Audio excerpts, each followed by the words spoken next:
it's Whitney from Eco Vegan Gal with another Eco Vegan Gal Uncensored. I almost said confession. I feel like I'm in a confessional box. This is like this little office that I set up for myself at my parents' place. It's like, it used to be a closet, but well, I guess basically it's a closet, but I converted it and I made a little desk, and that's where I do my work. But, you know, I just had a really frustrating moment that I thought I would share, because I think a lot of you can relate to it.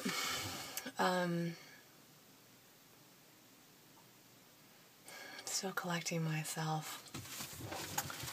So I feel very frustrated. What happened was I have my cousin in town.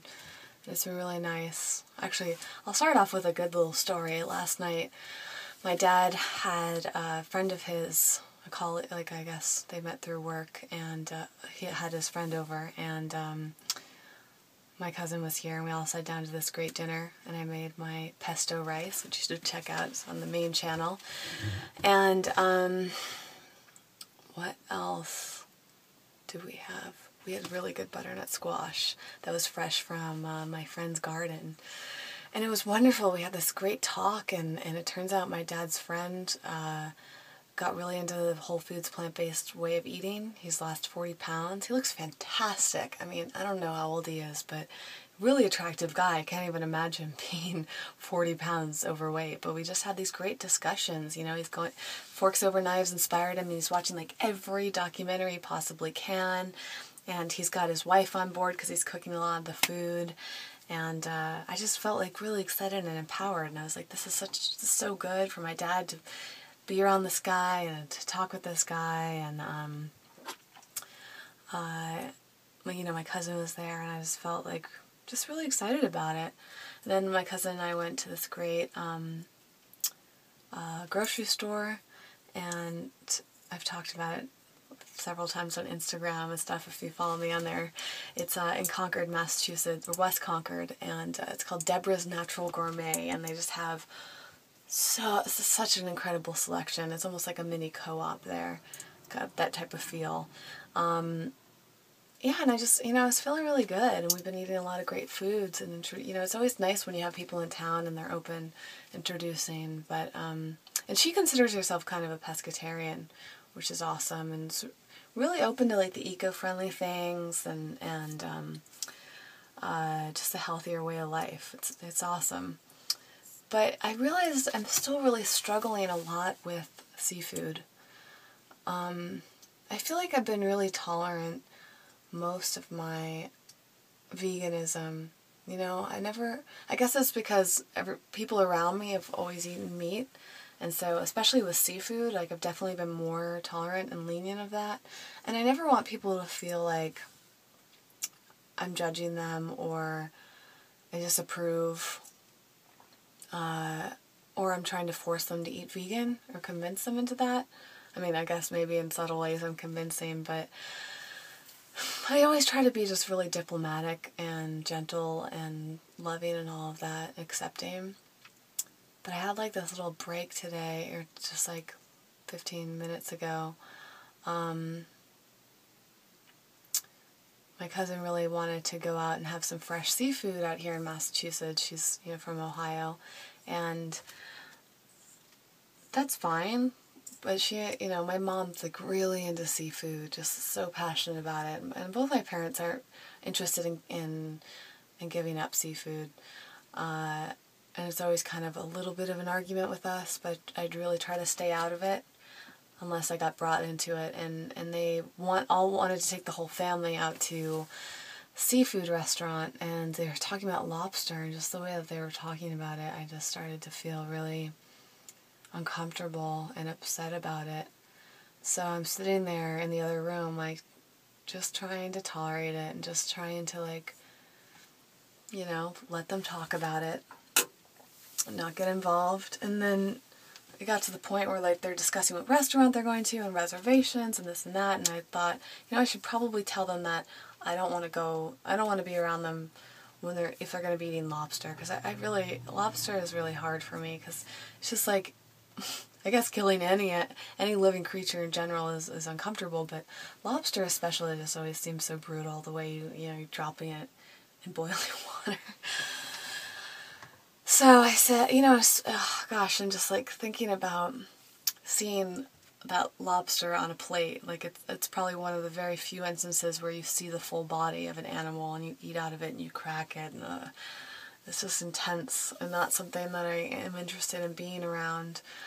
So I thought that should probably let them know that I don't want to be there if they're going to be eating lobster. So I went in and tried to say in just a really gentle way that I didn't want to be in the restaurant, but I respected them for the, if they wanted to go eat that food, then I would just not be there and maybe just like walk around or something while they were eating it. I've done that before with my family, and I could tell they were upset about it, and so they just kind of started debating it. And it's like, I realized I don't even want to be in a seafood restaurant, even if they have vegan options. It's just like something about seafood. I don't know if it's just like tonight, or I'm realizing more and more. It's so hard. Seafood's just starting to really bother me. I don't even know if it's about them, because it's like the only thing that all my family and my cousin, my direct family and my cousin are eating. I mean, as in terms of animal flesh, but yeah, I just decided that I just cannot handle going into a seafood restaurant. I just can't handle being around people that are like talking about how great seafood is and celebrating it, and being around all these other strangers that are just eating seafood, and being around, the worst, like in Massachusetts, it's like you see these, like they put like lobsters out in display, and sometimes you can even like pick which lobster you're gonna eat. I just don't get it. I don't understand how you can make that delineation between meat, like cows and chickens and pigs, but you can't, it's not the same for most people, or not most, but a lot of people when it comes to seafood. I just don't understand why everybody, I don't mean to say everybody, but I don't understand why people that eat seafood don't see the differences between that. And I'm just realizing, I don't have to put myself in those situations.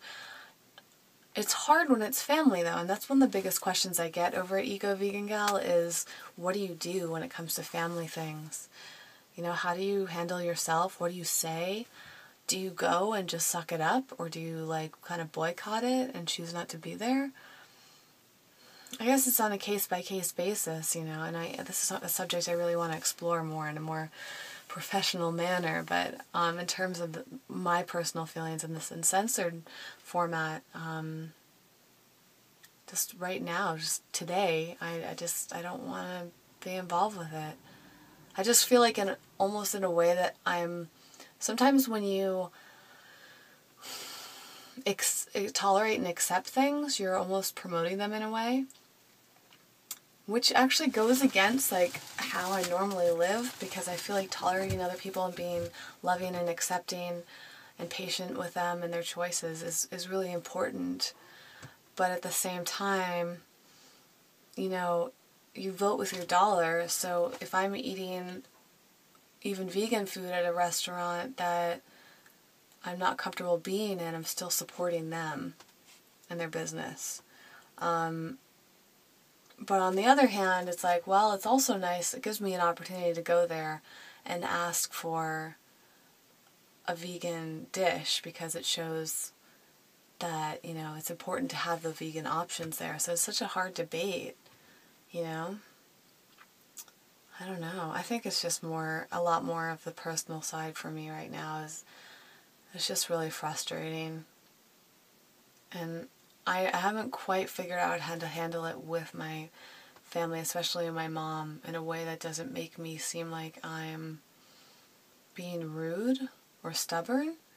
Because, of course, like with family, it always kind of comes across that way. Like, it's so different when you're working with other people. Like, they can be a lot more accepting of your wishes and accommodating. It's an interesting thing, and right now I just feel icky because I started like raising my voice, and like my blood temperature is going up, and I'm feeling uncomfortable, but it's like, it's so hard not to lose it when people are challenging you so much and just can't respect it. Like, all I was asking of my family was for them to say, okay, Whitney, we understand, like, we'll go eat and you can go to, you know, do something else for an hour or whatever, and I'm totally fine with that, you know. I'm not trying to make a big deal out of it, but now suddenly they're upset and it's like not participating.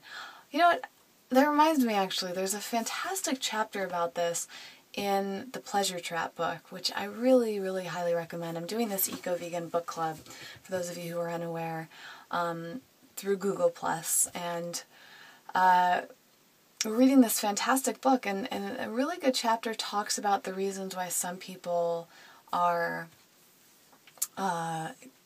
like, get into arguments when you talk about your choices, if they're different from them. And a lot of times it's because they feel defensive, because if you say you don't want to do something, or you don't live a certain way, or you kind of talk more about the opposite of what they're doing, they feel like this unconscious or even consciously subtle feeling of inferior, and almost as if you're looking down at them. And I think that's exactly why people often call vegans self-righteous. And I don't think, well, I can't speak for everyone, but most vegans that I know don't really mean to be self-righteous. They're not trying to say that they're better than other people. They're not trying to say that their choices are better.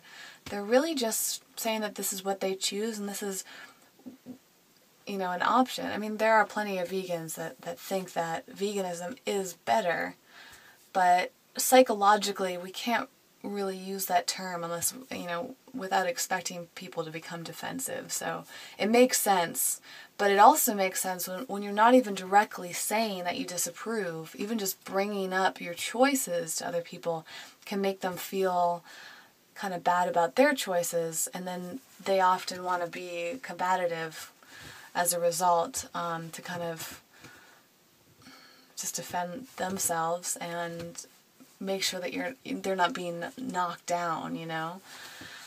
So it's just so interesting, and I guess it goes the same way, you know. Like, now I almost feel even like, just by principle, I don't want to back down. I don't want to change my mind about going out to this restaurant, because I feel like then I'm giving in to their pressure and I'm not standing up for what I believe in. I don't know, it's so tough. And you know, you just have to take these situations time by time.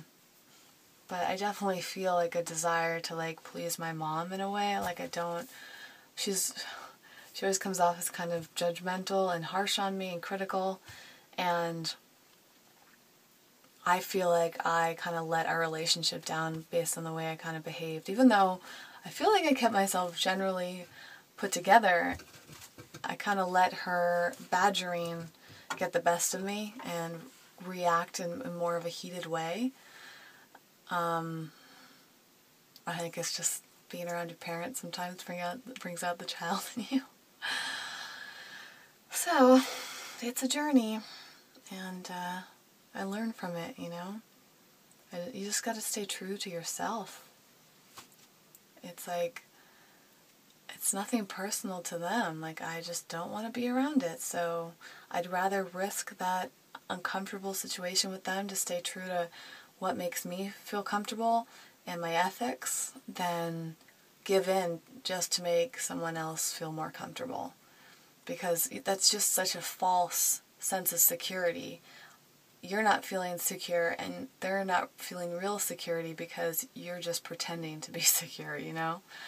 And usually that's the biggest advice I give, and it's just so hard with family, because family can be forgiving and yet not forgiving at the same time. So I'll keep you posted on how it goes if I remember to. And thanks as usual for watching. There's a lot of content being posted on Eco-Vegan Gal right now. I have some exciting videos I just posted, and posts, and sponsorships, and all sorts of stuff. So that's making me feel very good and empowered. Thanks so much again, and I'll see you next time. Bye.